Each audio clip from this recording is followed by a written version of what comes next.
welcome to the Hellmouth. Hope everyone's 5x5.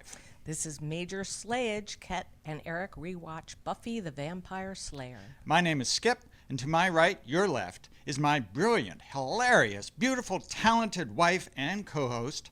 You know her as the person who gave birth to half the powerhouse duo that is Kim and Ket Stay Alive, maybe.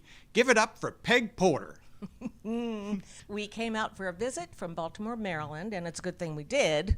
The plan was to talk about Buffy the Vampire Slayer Season 4, Episode 10, Hush. But your regular hosts are having a hard time finding the right words.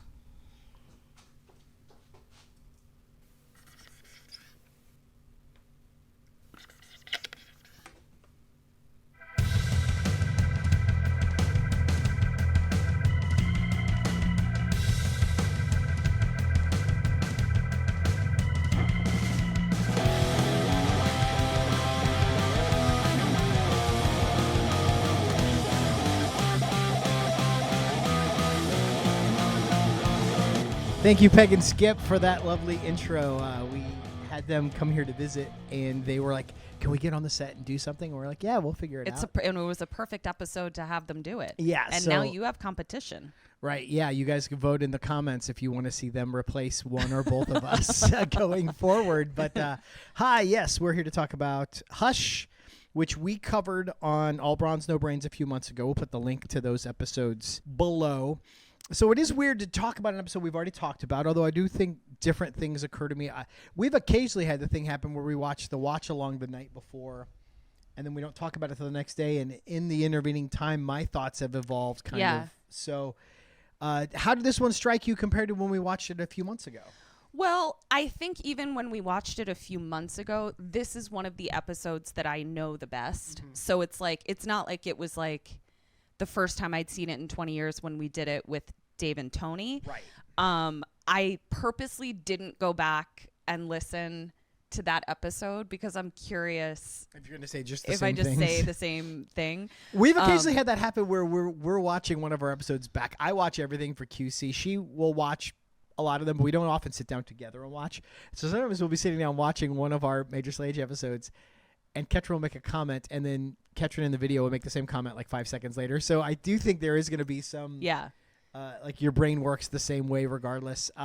If Tony had time, it would be funny if he like lined up clips if we ever said like exactly the same thing and like layered it over. Yeah, just do tons of extra work for us, Tony, please. I think what was different for me is like, again, like you, this was one I was more familiar with. I'd seen a lot of times, but watching it this time, we were still in season 3 when we did that with them, and now we are deep into season 4. We're nearly halfway done with the season. So seeing it in the context and seeing everything that led up to it and how it fits in with the season as a whole, I think has changed my perceptions a little bit. I did say this in the watch along too. We do a watch along on Patreon, $5 a month. We watch every episode and talk over the whole thing. We also do a mini-sode called Trivia Crypt, where we do a baby deep dive into every episode, behind the scenes fun facts, production secrets, old interviews, promos, things like that. But I mentioned, and I don't remember if it was just cutting together one of our Trivia Crypts or one of our episodes, and I had to go back to grab footage from a previous episode. I think I'm ready to admit I miss Angel. I miss the energy that he brought to things. I miss the stories that involved him. I thought he was an interesting character, a compelling character. The dynamic between he and Buffy was riveting. Now, towards the end of season 3, when they were like, well, we can't be together, so we're just going to be co-workers. Yeah. That started to wear a little thin on me, and I don't guess. think there's anywhere else to go from there. Like, unless they spend a whole bunch of time figuring out how they can bone without him losing his soul, like, where else can it go? I'd watch 3 seasons of that. You know?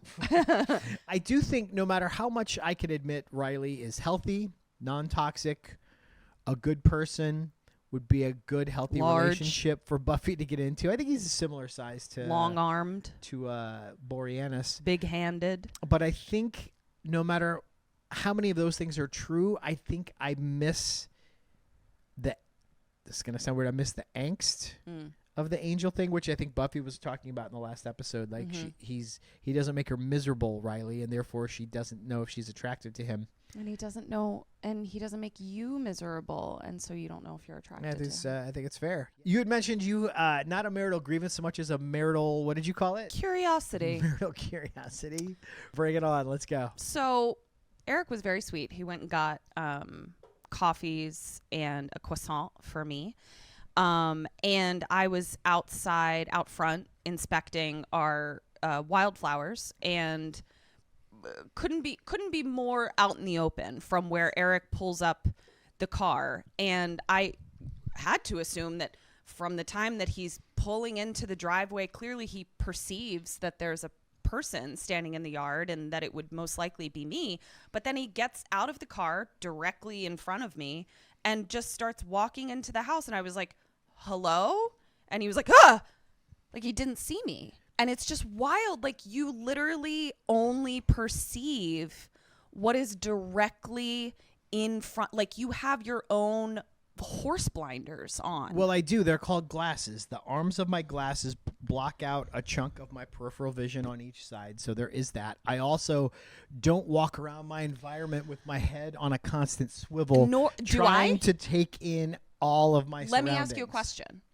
Do I walk around like that? I've never looked for it. I will report back. I can assure you I don't walk around like this. So we've been consumed with a trial. We won't get into the details of which trial. We've been following a murder trial, courtesy of her cousin Allison. So in that spirit, I'd like to present as evidence a photograph of the environment. So pull that up so we can see it. Okay, so as Exhibit A, now this is a slightly fisheye, distorted picture so you can see everything. So you can see over here in the corner, that's the car, that's the edge of the driveway, the yellow Honda Fit. I get out and walk basically parallel to those stepstones up to the porch. So I'm looking in that direction with the information that the arm of my glasses blocks a portion of my peripheral vision without any reason to look over at the fountain here or at the wildflowers or at the woman looking at the wildflowers. I would have no reason to see anything over there. I'm pretty much walking a straight line towards the house. So I don't think it's that weird that I didn't see you. I think what's most weird is I'll give you sort of like walking with your periphery. I'm also listening to headphones and engaged in a podcast. So I'm also... Excuse me. Order in the court. I just want to throw that in, that I've also like... The prosecution... Not following everything because I am listening to It's the prosecution's time. Thank you very much. What's being prosecuted for? I will give you that when you're walking... the sight of me could have been blocked by the peripheral blockage of your glasses. But when you got out of the car, you were directly facing me. And you did not just inherently or instinctively just sort of perceive what's around you. Like, I just think you would be so easily attacked. Maybe, but that's never been the case. I'd like to present as Exhibit B a video of what I see as I get out of the car. This is, of course, a reenactment. This isn't a body cam I wore during the thing. So you see I'm looking straight ahead. And then I get out, I look down. And nowhere At no point are you in the frame of that video at all. There's no way I would see you until I turn and look back at you. Well, actually, if we go back, guess what I just saw? My reflection, my reflection in the window that is directly in front of you. Where? What are you even talking about? I don't see a reflection. I see me in the reflection. Oh, that's you. Never.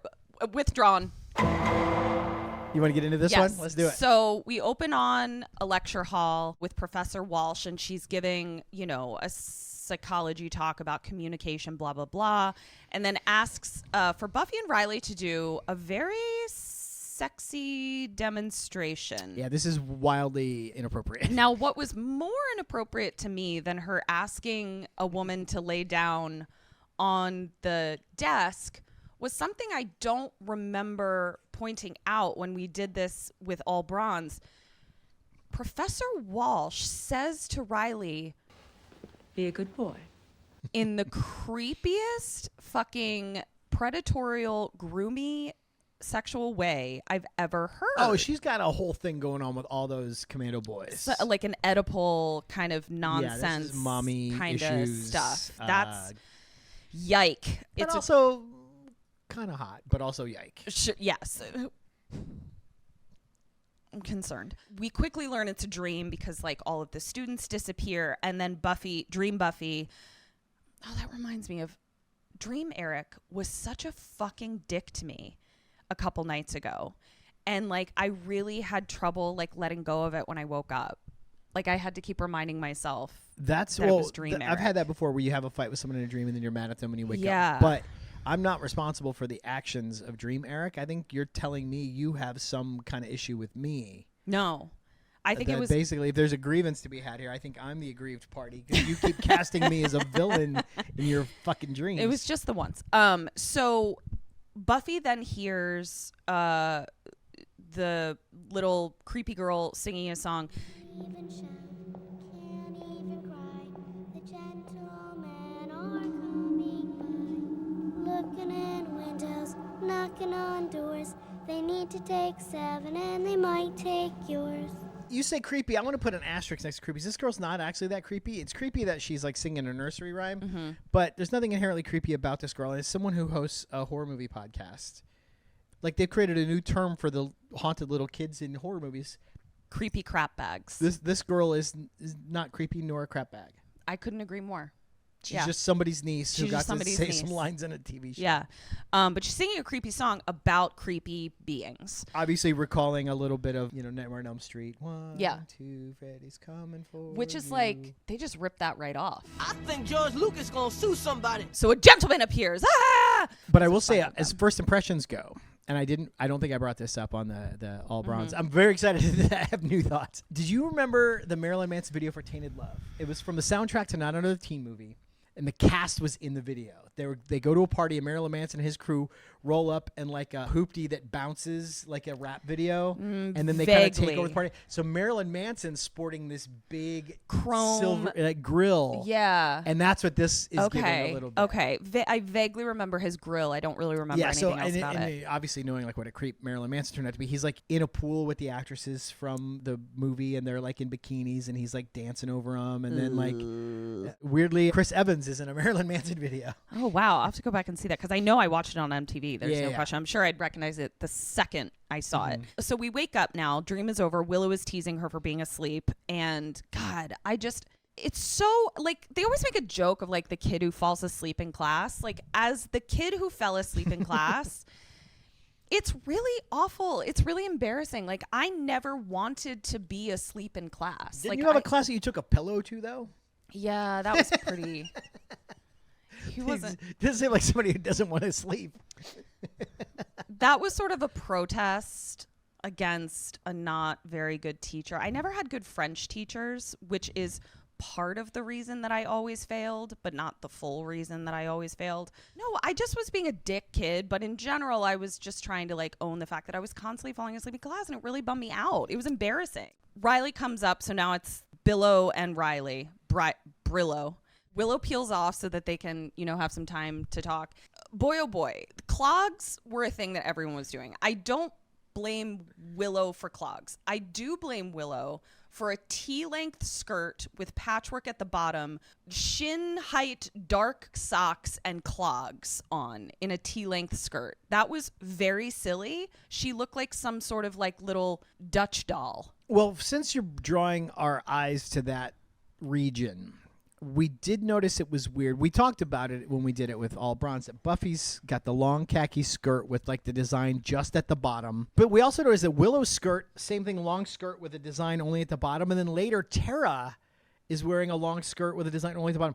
This is one of the worst episodes in terms of it feeling like it was dressed by a costume designer. Who wanted to like have through lines. Yeah, we're doing a thing, whatever. but it's not a thing. This show, frankly, feels like it takes place in New Mexico based on how people are dressed. Yeah. My biggest issue was definitely with the clogs. Right. As I said in the watch along, I was never agog for the clog.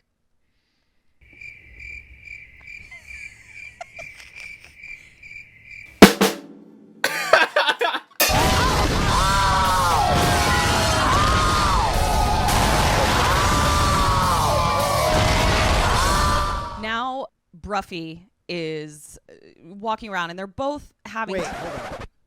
Buffy? Mm-hmm. So you're going Buffy, Riley, then back to Buffy? Yeah.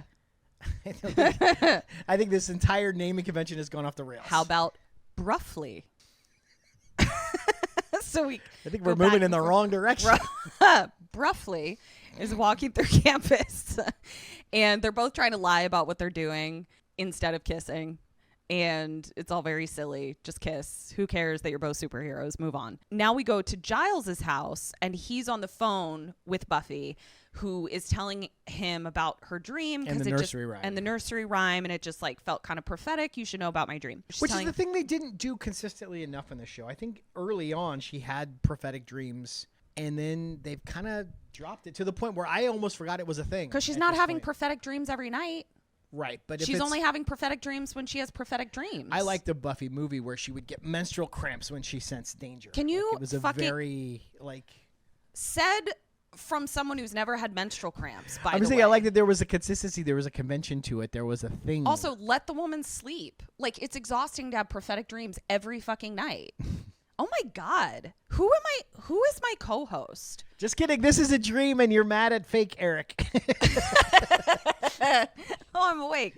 I fell asleep in class. So Spike is there, and he has run of the apartment now, which is delightful. Like, I want to have been there for the conversation where Giles was just like, oh my God, I'll just unchain you. I'm not your servant. Like, that's so funny to me. He's eating all of Giles's Weetabix, which is a big deal over in the UK. To Britain, we must say, have you had your Weetabix? They love a box of Weetabix. And I almost barfed this time. I feel like I missed it when he says that he crushes up Weetabix into his blood.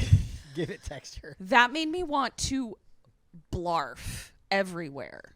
But then he's eating a jar of peanut butter, and I'm back You're on back track. on board. Yeah. Zanya comes in, and they're mid-fight. You loved her bareback sweater. Love her bareback sweater. She is just sort of contemplating out loud with Xander whether or not he actually cares about her or just cares about having lots of orgasms, but she does not keep the conversation private. So Giles hears it, Spike hears it, everyone hears it. And Giles says, while on that topic, I too would like to have some orgasms, so Yeah. I need you all to get the fuck out of my house. and I need take Spike with to you. go live with Xander. I like thinking about Giles having orgasms. Good for you, bud. He's always hanging out with these kids. Fuck them kids. Fuck the kids? Yeah. He's like Charles in charge at this point. Like, Yes. He's not really their authority figure, but he's But responsible for them somehow. Teenagers. Yeah. Giles in charge.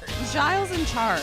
Yeah. We go to the Wicca group on campus, and Which I ding this entire scene as my worst line, and I think that still holds. these crystal bitches can absolutely suck an egg. Now, I will say I was overwhelmed by how ridiculous they were the first time we did this, or when we did this a little while ago. The acting is all really good. It is. Some of these girls are fantastic. Like, they were really well cast, and I feel good that each of them that got speaking roles got something For their juicy reel. to put on their reel. Yeah, So that I made would me feel agree. good. Yeah, it was great. And as much as these women piss me off when I encounter them in the wild, it's a very illustrative scene. Yeah. It's Really frankly sets not up parodying that hard. It's kind of just presenting who these people are and letting Yeah. us laugh. But not how some of these people are. I'm talking about the crystal bitches, not Okay. actual witches. Yeah, and it's a great means of setting up a new character. Like, I actually really liked it. I also am having a new reaction to Tara, which I find really pleasant. You found her kind of irritating. shyness off-putting. I found it in the off-putting, past. and I also questioned how grounded her performance was. That's, like, I was kind of getting acting-wise. a touch of that this time. But you said. But what I said was, now that I'm mentoring kids who are not that much younger than that character is supposed to be, I have seen that level of awkwardness in the wild. I have seen that level of Trying to hide behind your hair. Yes, of like, I just put this skin on and I can't figure out how to move in it. Like, it was actually, I had a lot more empathy for her and felt like maybe she was actually more grounded in her performance than I gave her credit for. Billow is now walking back to their room, and Willow is complaining about the wanna blessed bees, which I love. And I noticed I want to track this now. If we can remind us, put a pin in this. Put a stake in it. Put a stake in it. Willow still has the Dingoes poster Yeah, up when does on it- her when bed. does that go When away? does that come down? I'm very curious about when it comes down. We're on Dingo's watch. Yeah. 2026. Willow is as annoyed as everyone is that Buffy and Riley haven't figured out how to kiss yet. Buffy is saying, it's just really hard because like I can't come clean. Like it's just very awkward. And I was like, I think that's you. I think you're the awkward one. No, it would be weird if your entire night and a big chunk of your day is spent on a thing you can't tell your romantic partner about. Like that's got to wear on you. I could figure out how to smooch him. I could find time. I could find space. You could find time for a smooch between the lies. Yeah. Yeah. I could. I do it every day. Who are you smooching every day? We now cut to the next phase of this conversation, but had by Forrest and Riley. Forrest Sweat stops at the seam of his shirt at the top here. It looked like it was clearly applied by a makeup artist who was only looking at him from the front. Yeah, these boys don't know how to sweat. I'll tell you what. Me? Professional sweater. You want to see some sweat? I'll put a picture up of you doing what was that drumming? Taiko drumming. In Little Tokyo. Professional sweater. Pounding the skins. Yeah. And it's pretty fun. And just you would love it. Riley is talking about how, they have to play Clark Kent through the dating scene, and they also feel like they can't be honest about who they are, blah, That's blah, blah. That's blah. why they go get some Levin from Mommy Walsh. Yeah. Keeps everything simple. I also noticed Keeps that it tidy. They're working out where all the science is happening. It's a mess. The whole initiative's a goddamn Doesn't that mess. seem unsanitary at the least? Yeah, you wouldn't want to keep the scientists in a sterile room somewhere else and then give these boys a nice elliptical. Yeah. And then fucking stair climber, put Fox News on the TV like at my old gym. Oh, God. There's always Fox News on the TV. 5 TVs and three of them had Fox News on. It was so ridiculous. And one of them just seemed to play local commercials. Yeah. We now go to Xander's basement. He's tying Spike to the chair. You said Xander got a little bit of the pervy cameraman treatment. It was just like such shot right up his colon. It was like such a vulnerable position to see a man in. Like Xander. Good catch, by the way. Yeah, like Xander would have been embarrassed and emasculated by that shot. It's the kind of thing we've seen done to women before. Exactly. Specifically Buffy putting out a fire in episode 3. A cheerleader catches on fire and Buffy climbs on the ground and we just shoot the camera right up her rectum. So I was mostly impressed that Xander just raw dog sleep. He just was yeah, he doesn't have to put on a CPAP or any mouth tape or a sleep mask. He doesn't read a book. Doesn't listen to old episodes of Veep. Yeah, it was he doesn't get wild. high as fuck and jump into bed like I do. Raw dogs it. It's crazy. So then we go back to Giles's house and his orgasm friend arrives. It's Olivia from the beginning of the season. Who's a bum out. One, she's gorgeous. Fun to have him snog on somebody. You were going to look up how old she actually is. She appears to be much younger than him. She frankly seems like she'd be friends with Buffy and Willow. Yeah. But maybe she's yeah, I'll look it up appropriate later. We'll age. find out. We'll do it for the trivia crypt. But sad that they don't really do much. I don't think she comes back, or maybe comes back once or is mentioned once, but to do all this setup and give her this much screen time and then just kind of disappears is weird. And without it being, oh, we can't be together and making it a plot point that he gets to then be salty about. She just kind of comes in and vanishes. Yeah. We then cut to a little Hellraiser-looking box that we saw in Buffy's dream. We see that the gentlemen are stealing all the voices. Doing some Ursula shit. All over town. Yep. And they're all, going into the box in the clock tower. And I had the realization I would be the one to save Sunnydale from the gentleman. Because you sleep with mouth tape. I sleep with mouth tape. Nothing. Next morning, Buffy goes to the bathroom. I also noticed. Yo, before we get there, you notice Giles has an old-timey wash basin with a pitcher underneath it in his living room. Old-timey wash basin with a pitcher in his living room. It was it's clearly an antique. He's not using it, but it's definitely he a might be family using heirloom. it because he doesn't want to, back when they were keeping Spike chained up in the bathroom. In the bathroom. I can wash my hands out here. This is fine. Why doesn't he use the kitchen sink? I didn't tell him to buy the thing in the first place. It's an antique. I don't think he bought it. He inherited it from his great-great-great-grandfather, Giles. Buffy goes in to brush her teeth and wash her face, but then when she comes back in, I see that they have a sink in the and room a mirror and a medicine cabinet with toiletries on it. So what are we doing? The scariest part of this scene.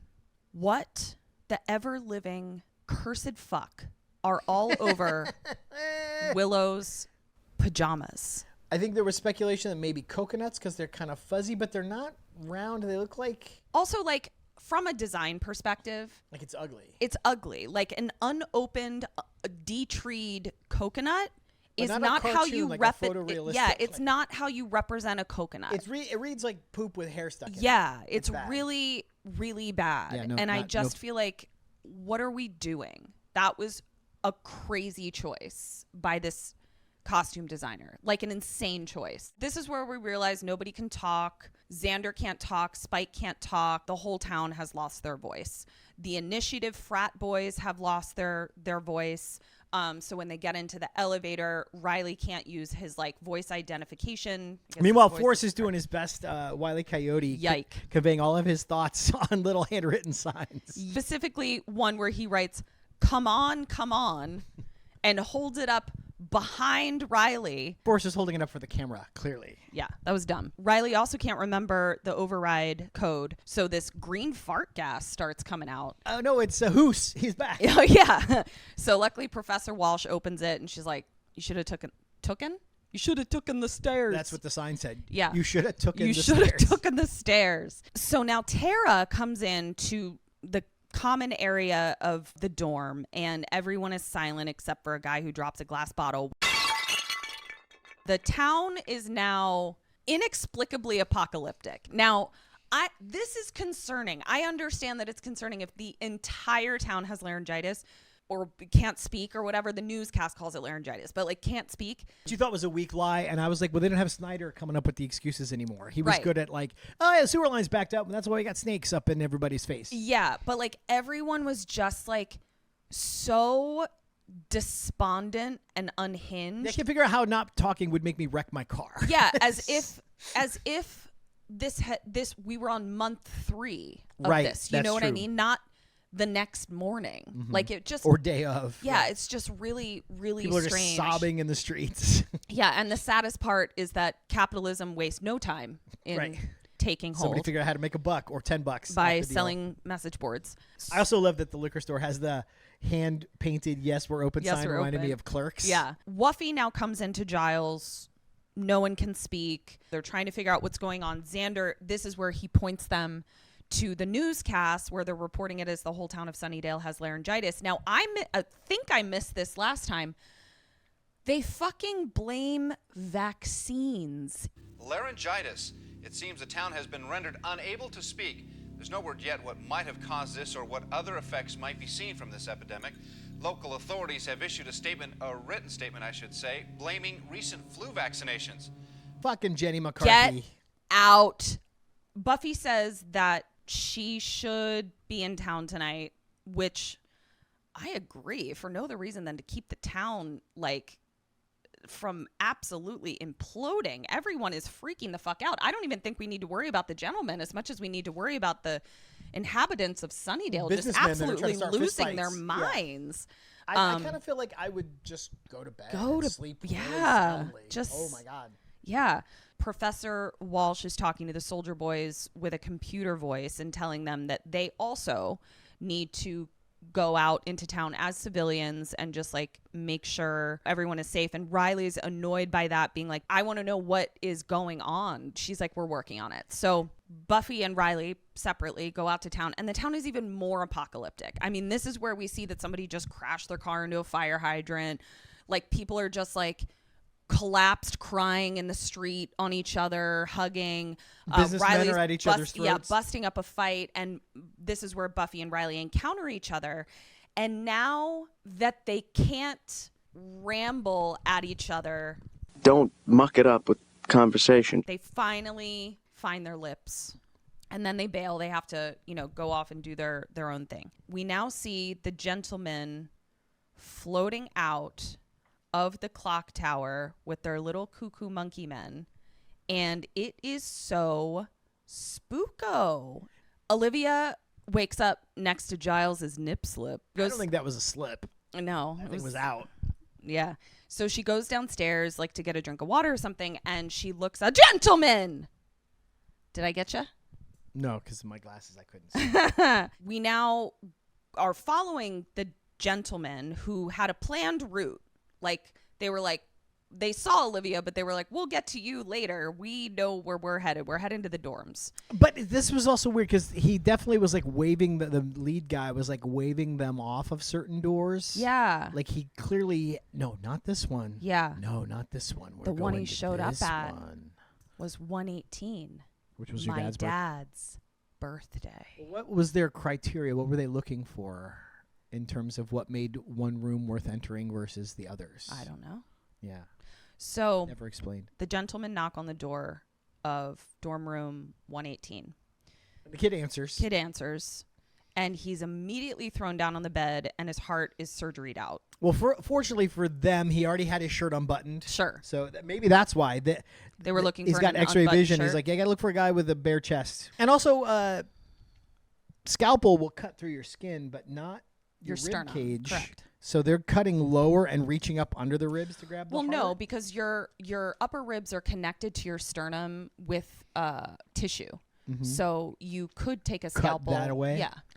I thought it'd be easier to just go in underneath. It's so exhausting to be the doctor of the household and have to I know, your life is explain hard. these remedial things to the layman or lame I was men. about to Am say, I right? emphasis on lame. The gentlemen go back up to the clock tower. They have 3 hearts now, and all the gentlemen applaud. So next day, the janitor or a Park ranger or theme park security. We don't know who this guy is. Lightly guarding the crime scene.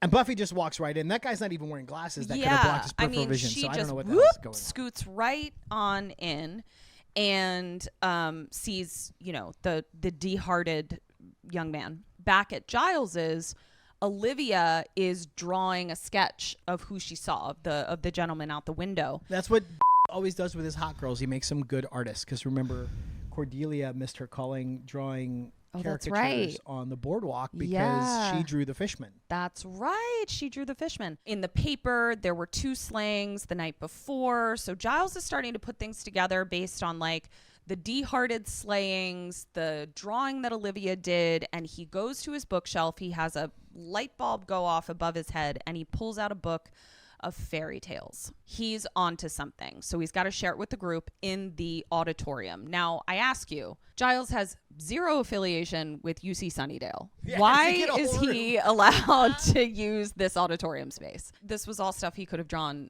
in a notebook at his house. Right. We didn't need the auditorium for any of this. We could have done this. Yeah, we could have gotten to this 2 hours sooner by just doing this at the house. That's very funny. So, but he is drawing on the projector, and as the kid who always wanted to draw on the projector, this part I do relate to. He just wanted to use a projector. This is a very funny scene. I mean, all of it is just so great. The mistaking hearts for boobs by Xander. Buffy whacking off. Anya eating popcorn. Yeah, and so this is where we learn that the gentlemen come into town. They steal everyone's voices so no one can scream. They then steal 7 hearts or 5 hearts. They need 7. They have at least 2. But nobody can scream. Nobody can alert anyone to the fact that they're there, and then they, disappear. And the only thing that can defeat them is the scream of the princess. We cover that it has to be a human voice, can't be recorded from a gramophone. And so Buffy needs to know how to get her voice, assuming she's the princess. But this raises more questions about their methodology. Basically, why did they want to go into certain rooms rather than other rooms? And why not snatch 7 hearts in one night and give anyone trying to thwart you less opportunity to interfere with your plans? And I said they could have gone room to room and knocked this out in 10 minutes. I said it's because they're gentlemen. And that's overindulgent. Gentlemen can't be efficient? They can't be overindulgent. It's crass. To take all 7 hearts at once? Yeah. I'd say this whole business is crass. I think if you take 1 heart a month, still crass. Now the initiative boys are gearing up to patrol. We've seen the gearing up montage in lots of movies. Riley seems to fuck with his thigh holster way too long. And then even when he puts on his jacket, it feels like this is his first time experiencing any of this. Yeah. It doesn't get me to the place where I'm like, oh, these guys are ready for action. It kind of felt like, wait, how does this go? What am I doing here? Wait, what goes next? Like, it didn't inspire me with confidence. The whole initiative just feels like ramshackle bunch of horse frat shit boys to me. Yeah. Yeah, it seems like a bunch of frat boys playing Soldier Boy. Where's Joyce in all of this? And why does Buffy has no regard to check on her mom. So I can only assume that she just decided to stay at Aunt Darlene's for a while. Or, she got that old itch and she stopped by Hank's on the way back and they're having a little angry, I hate you. Fuck me like you hate me session. You. How fucking dare you? I don't think it's inconceivable, no matter how bad and terrible he is, that Joyce might go back to that well from time to time. You are an absolute cretin. I can't believe that you would think Joyce would debase herself that way. We have a 19-year-old blonde piece of evidence that they did in fact do that. That's before she knew what an absolute turd he was. I've been biting my tongue for so long. Fuck you, Hank. Think you're better than me. Fuck you, Hank. That must have been what was all over Willow's pajamas. Is Hank? Riley's out patrolling. He sees some shadows in the clock tower. And I said, good job, Riley. Immediately Jason Bourne perceives that shit. them. Guess who wouldn't have seen them? Ever. Not unless it was looking right at them. Tara has written down on a little post-it Willow's room number, and she's going to go, find Willow for whatever reason. She is immediately chased through campus. This is a very creepy shot where the gentleman and the minions are out of focus. Yeah. And then they come into focus. That was very spooky. So now she is trying to get away from them. Buffy is patrolling and she sees one of these guys. And so she's fighting with that dude. Tara is banging on everyone's door in the hallway. I don't necessarily think this was like an insane choice that like took me out of the show. It was just like the wrong choice. Like I understand she's very scared, so she like sees a door and is like, I can get in there very quickly. And it's like, but no, spending time knocking on a bunch of doors, you needed down. To just get as Plus, you get in far there, there's away. nowhere else to go. If they can also get the door open, now you're trapped. Yeah. These guys move at a Michael Myers pace. You pick this up to a light jog, you can get to the next town before they would ever get near you. Right. Tara's banging on all the doors, trying to get away from the gentleman. Buffy's fighting monsters. Riley's in the clock tower, and he's attacked. So you guys made fun of me on All Bronze for calling it a gun that shoots lightning. Well, they give Riley this weird gun that looks like a dildo shoved into the end of something that shoots lightning, apparently. Like, sure. He doesn't have like an actual gun. He's got like this weird little it almost looked like a vampire steak was coming out of it. And I was like, that's like, this is a steak shooter. But no, we learned later that it shoots lightning. I was like, whatever happened to just like a good old-fashioned M16? That's crazy. I love you, like shoots lightning. It's like just electric, but lightning makes it sound like so much more fantastical. Yeah. Well, because it's kind of yeah. It's basically a fancy taser. Yeah, it's a fancy taser. Yeah. Shoots lightning. That's so funny. It looks like lightning. I withdraw. I've withdrawn. It did look like you get real brave when you and Tony team up to pick on me, but one-on-one, you realize it's true. You realize how much sense I was making. We embolden each other. That's true. Willow hears Tara banging on other people's doors, and we get the switcheroo where we see Willow get up, and we think that Willow's going to be the one to open the door to Tara, but the one to open the door to Tara is another gentleman. It was so spooky. But then Willow comes out, having heard all the commotion. Tara bumps into her. Willow hurts her ankle. I thought that was like smart. Riley's fighting. Buffy jumps through the window and they pull guns on each other. They both realize they're both superheroes now, but they got to keep fighting. Right. They don't have time to unpack all this. Buffy does a really satisfying move that I just am going to put on my bucket list. Back at Giles's, this is where we have an American Beauty scene, but you liked this one. Yeah, when you get to like a little visual, like almost, Three Stooges-y mix-up, this had the right amount of emotional weight on it, where it was quickly resolved. It was played for humor.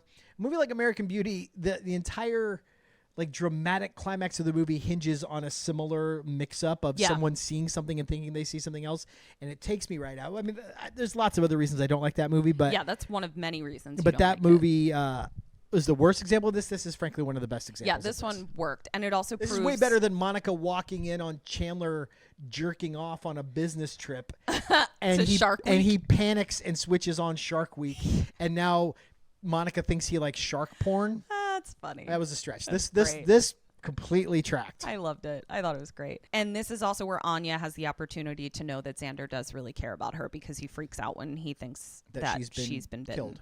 Tillo. We have a new couple's name. Tillo or Torillo. Torillo is kind of fun. Torillo? Okay, it's Torillo. Sounds like one of the name of one of Tony Soprano's Gumars. Yeah, Torillo. Yeah, all right, so we'll do Torillo. They managed to get into, a bigger Looks room. like the laundry room. Yeah, where they can kind of like... Is this the same laundry room where Oz and Veruca were?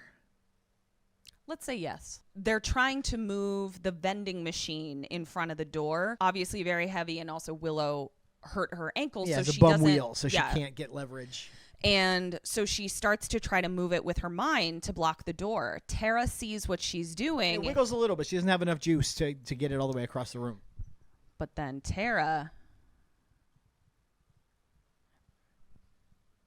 So Tara helps push it in front of the door, and it is very sexually charged, which I get. I can't imagine, combining powers like that in a way that you didn't even know was, an option or this is thing or literally whatever. a connection she's never felt with another human. Yeah. And I could totally understand how that could awaken both sexual and romantic feelings in someone. More fighty fight in the clock tower. Buffy sees the hearts. The gentleman comes up with a scalpel. Riley hits him with a lightning bolt. But then the gun jams. So the lightning jams. The lightning jams, yeah. Buffy is then getting strangled, and she sees the box from her dream. So she tries to charades to Riley to crush the box, and I've been here. He smashes the wrong thing, misinterprets her charades, which is me every night when I can't talk and I'm trying to tell Eric to do something, and you've gotten better. My policy is once the tape goes on, we are in our own separate worlds. I'm doing my own thing. I'll see you in the morning. Riley smashes the box finally, and everyone's voices are restored to them, and Buffy screams her head off mediocrely. What it reminded me of, do you remember the Michael Jackson video? I think it's The Way You Make Me Feel, where the song stops and he's just dancing around on cars.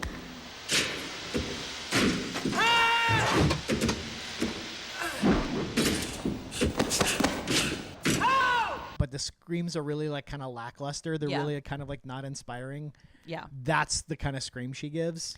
So if Ketrin had been charged with doing the ADR for Buffy's scream, that scene would have gone a little something like this.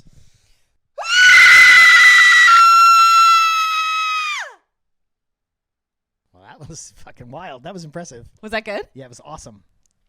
So you're hired. I impressed you. Yes. You knew that I could do it, though. When have I heard you scream like that? I guess you just felt like you had real confidence in the fact that I could do it. Yeah, no, I just support my partner and believe in you. Oh, well, there you go. And you've seldom let me down. Next morning, Torillo is recounting the night before. They don't like the other chicks in the Wiccan group, but that they felt something from each other, or rather Tara felt Willow's power, and sort of has to say I know power when I feel it because my mom was a witch and she was pretty powerful. Willow gets the cutest smile on her face, and I had the thought, I miss real teeth on actors and actresses. You don't like the bleached white chiclets everyone has in their mouth now? Yeah, her teeth are so cute. O'Lyles is also recounting the night. And in the yummiest sweaters, boy, oh boy, do they just look like an ad for Gap in the fall. Yeah, but it bums me out because Olivia previously kind of didn't take Giles super seriously when it came to, him talking about magic and monsters and stuff. So she just thought she was fucking a handsome liar. Pretty much. Or honestly, no, a handsome crazy person, psycho person, crazy mentally unwell person. And she's like, he's hot. Where she's like, so the monsters are real. It's you've just spent however many days in a house with Spike running around drinking blood out of a mug. Yeah, but as I pointed out, this is the first time they can talk about it. The first time they can talk about it. She's like, this is crazy, and he's like, is this too scary for you? And she she's like, I don't know. And to me, I'm like, if you just find out that monsters are real, the person I'd want to stick around is the guy who knows about the monsters and has lived to the ripe old age of several years younger than I am presently. Yeah. doing battle with them. Yeah, why would you not want to stick around? Like, I'd be like, okay, we're getting married. Okay, but do you feel like he has an obligation to tell her how many times he's been concussed? Because that could have long-term effects on his like brain health going forward. If I would want to know. You're going to grow old with someone who's had 1,000 concussions. I'd want to know. The brain is mashed That's potatoes. for sure. Well, I always made all of my partners get a full body scan, health checkup, workup before I entered into any sort of... You did make me go to the doctor where you're like, okay, we're getting serious. I need you to take your health seriously and go get a checkup. Found out I have high blood pressure, got me on meds. So this woman literally saved my life. Yep. Riley now comes into Buffy's room and says, I guess we need to talk. Now... With their full vocabularies at their disposal, they can't find what to say to each other. Find the words.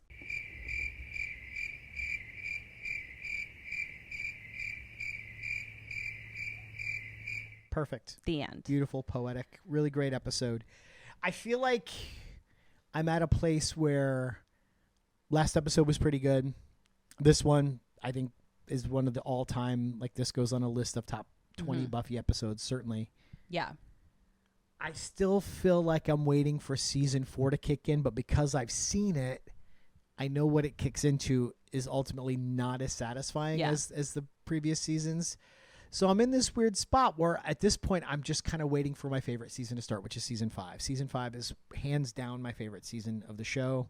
I'm really like, I want to say though, I'm really enjoying a lot of, I'm enjoying hanging out with these people. No, it's not. It's not drudgery. It's not a chore.